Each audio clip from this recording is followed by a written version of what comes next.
Are you thinking about buying a home and this is your first home purchase? Here's the top 7 mistakes that buyers make. Hi, I'm Linda Brumble. I'm with Remax Jazz, and I help buyers and sellers in the Durham and Hastings cottage country areas buy and sell. Not everybody makes mistakes when buying, but there seems to be a top few mistakes that buyers habitually make when they're buying a home. The first mistake they make is not getting approved. You need to know what your budget is before you start home shopping. Everybody wants to get out of the gate and run around and look at houses because that's the fun part. But realistically, you need to know what your budget is. You would never walk into a Walmart or a Costco, load up your grocery cart and get to the checkout and then decide, oh, maybe I should get a credit card or a debit card to pay for all this. That's the way it works in real estate. You need to know what you can afford, because then that'll help you, guide you to make the right decisions on the houses you start to look at. There's nothing worse than looking at an $800,000 and $900,000 house only to go back to your mortgage agent and find out you can afford $700,000. Sets up expectations that you can't live up to, and no matter what $700,000 house you're going to see after that, it's all going to be less than desirable compared to the $800,000 and $900,000 houses you've been looking at. It's also a good idea to get pre-approved, because then this way you are ready to go. So when you do see a house you are interested in, you can make an offer. And even if you need a few days conditional on financing, the groundwork is laid. You can't get a mortgage overnight. A mortgage agent's going to need paperwork from you. They're going to need some information from you, and it might take you a week or 2 or 3 to get all of your paperwork bundled together to get a pre-approval. So you want to do that, number 1. The second mistake buyers make is having unrealistic expectations. As I said, you have a champagne dreams on a beer budget. Be realistic with your expectations and what you can afford. If your budget is $700,000 and you want to stick to Oshawa, then expecting a 4-bedroom, 4-bath, 2-garage home on half an acre is not a realistic expectation. You need to know what you can afford and what you affording is going to get you at the end of the day. You have to be realistic.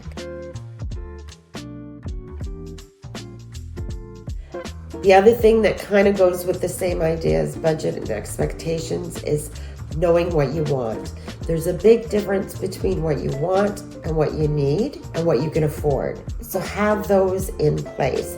For instance, if you need to be in a certain area for schools for your kids, or we need at least 2 bathrooms, or we need a garage, then put those down and only look at homes with what you need. But be realistic. Nobody needs granite countertops. Nobody needs to have a 50 by 50 backyard. Nobody needs to have chandeliers in their living room. So, especially if their budget is $700,000. So, really sit down and decide what you want and what you need. And look at houses that have what you need, and then realize that maybe some of your wants and some of your needs are going to have to be reworked to fit your budget. Mistake number 4, they're not cautious with their money. Buying a home can be a bit of an emotional attachment situation, and sometimes people get carried away and forget that this is a big money commitment. We're talking about 25 to 30-year commitment. You have to be cautious with your money as well as realistic. Don't get caught up in bidding wars. I think sometimes people have this attitude that if they're going into a multiple offer situation that somehow they're going to be the better person if they win the offer. And sometimes winning an offer is not a winning strategy, because now you've overpaid for a house that is going to put you farther into debt than you needed to be. And it really is going to be a big eye-opener if the market shifts. We've seen a bunch of people in 2021 who walked into multiple offers and were getting frustrated because this was the 9th or 10th house that they were putting offers on, and they just threw money at the situation so they would win on the offer. And now they're in a situation 2 or 3 or 4 years later, when the mortgage comes due, they don't have enough equity in the house, they can't afford the house anymore, and they're selling their $1 million winning property for $850 and begging somebody to come buy it. And any kind of equity they had in the house is disappearing between all the fees and the drop in price. So just remember that sometimes winning is losing and sometimes losing is winning.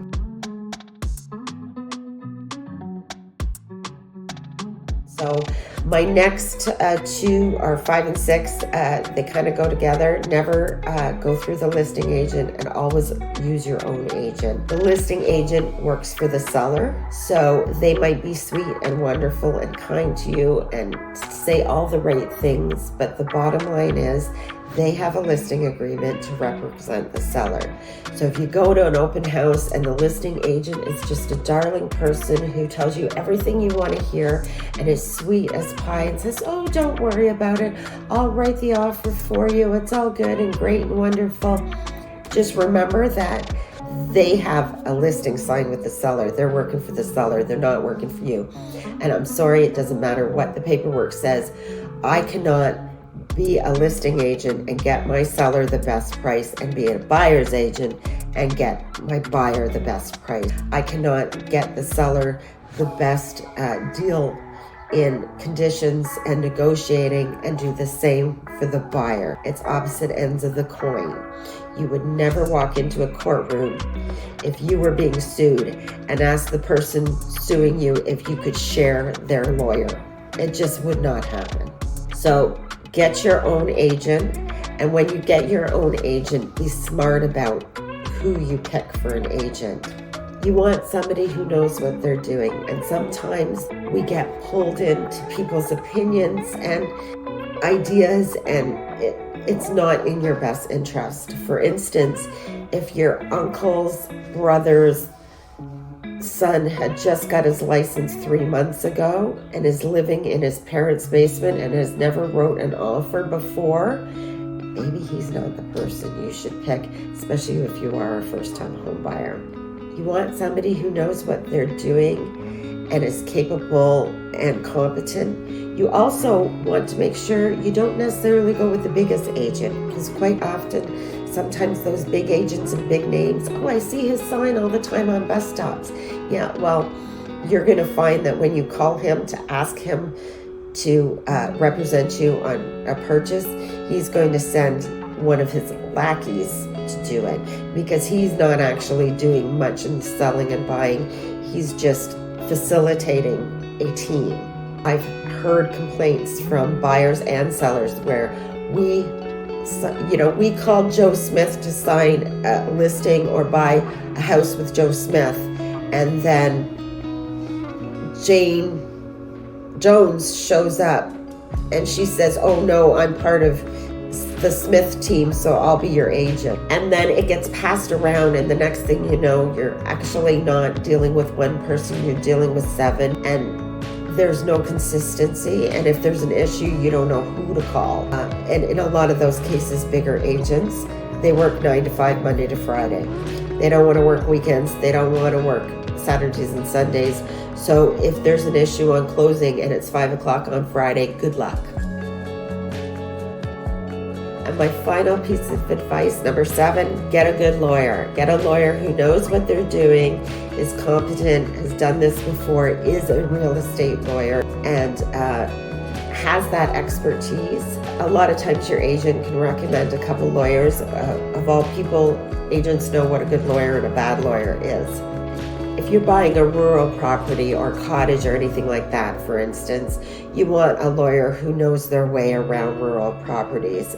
They can be special and have special needs. Like, for instance, they won't close in a lot of cases without a water test. And there's septic issues and bylaw issues that are different from the city. So I've had deals that have started to go sideways because the lawyer was a Toronto lawyer and they were buying a house in Bancroft on well and septic, and the lawyer had no idea what a well and septic were and didn't know how to handle it. So deals can go well and deals can go badly depending on your lawyer. So just like an agent, be very careful with your lawyer as well. So those are the top 7 mistakes that buyers usually make when buying and selling. That doesn't mean all buyers do, but some of them do, some of them don't. Best thing you can do is get yourself an agent who knows what they're doing, and they can help guide you to not make the other 6 mistakes. So if you are looking to buy and you don't know what you're doing, please give me a call, text, or email, and I'm happy to help with your purchase. Again, it's Linda Brumble, Remax Jazz.